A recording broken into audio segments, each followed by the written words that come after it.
Hello, true believers, and welcome to the Mighty Marvel Mayhem Show with your host, Kevyn Knox. Ride along as we look at the history of Marvel Comics as I take on my quest to read or reread, as the case may be, the entirety of the Marvel Universe.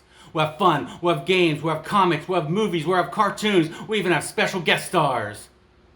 That's right, all here on the Mighty Marvel Mayhem Show with your host, that's me, Kevyn Knox. And don't forget to subscribe. Now let's get rolling. Hello, true believers, and welcome to episode 10 of the Mighty Marvel Mayhem Show. Now, we have a lot to discuss in this episode, so let's get to it right away. And we're going to start with Journey into Mystery, which features the mighty Thor, God of Thunder, Prince of Asgard. Now, in these early days of Journey into Mystery, which featured, as I mentioned, the mighty Thor, God of Thunder, Prince of Asgard, it was more like the Thor and Loki show. Loki was appearing in every other issue, and which is cool because he's a great character, one of the greatest villains of all time, if you can call him a villain. There's even one issue right now where Loki makes Thor look the other way when his hammer's coming back, and the hammer donkey punches him on the back of the neck. And somehow through that and Loki's magic, Thor thinks he's a villain.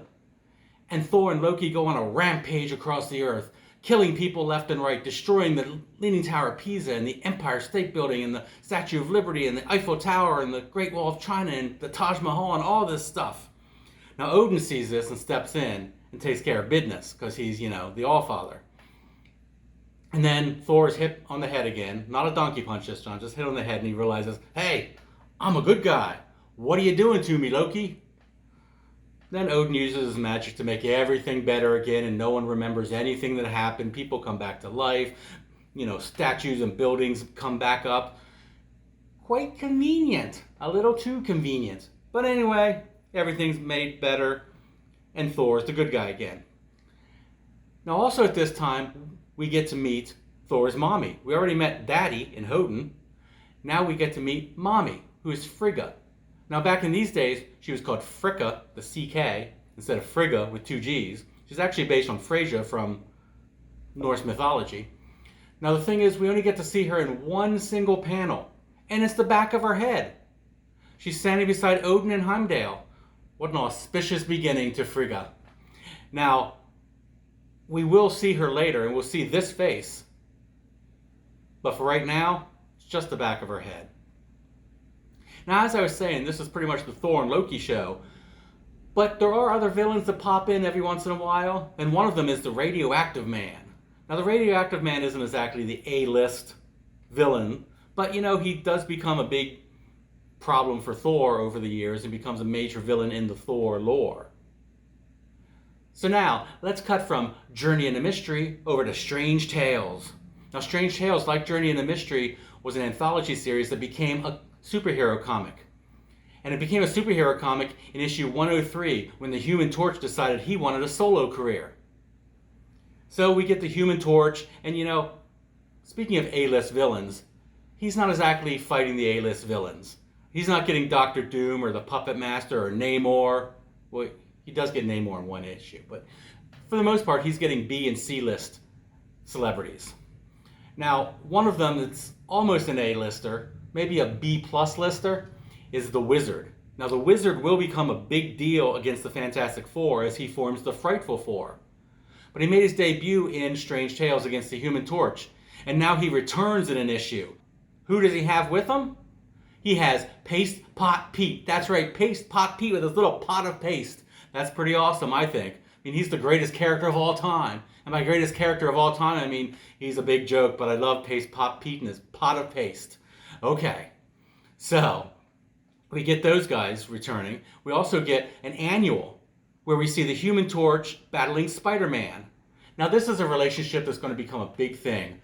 They're friends, but also rivals. They're frenemies. They always seem to fight each other and then team up to fight the real bad guy, which is what happens here. This is the first time we see that. But enough of the Human Torch, enough of Spidey. We're here to talk about someone else. Now, as you saw the header card at the beginning of this episode, and you see this great shirt I'm wearing, I think you know who I'm talking about.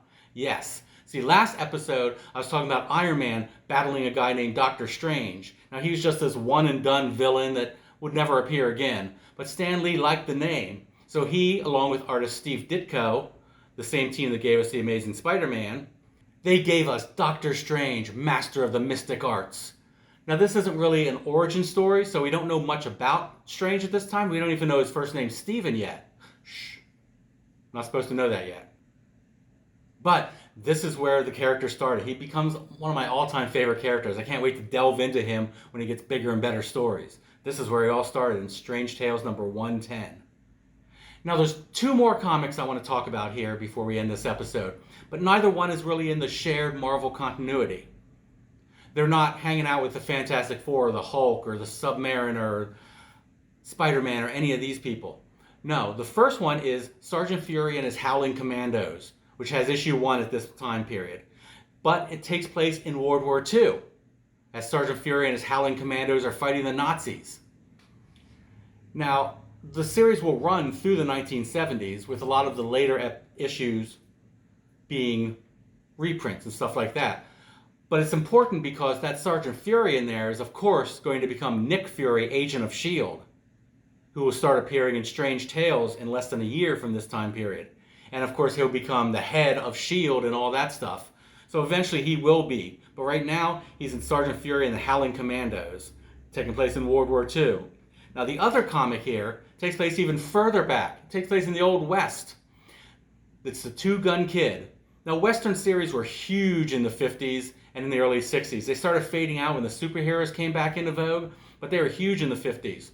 Now, the Two Gun Kid started actually back in Timely Comics, ran for a few months in 1948 and 49, then came back in 1953 under Atlas Comics, and would run through into Marvel Comics, and would actually run to the 1970s.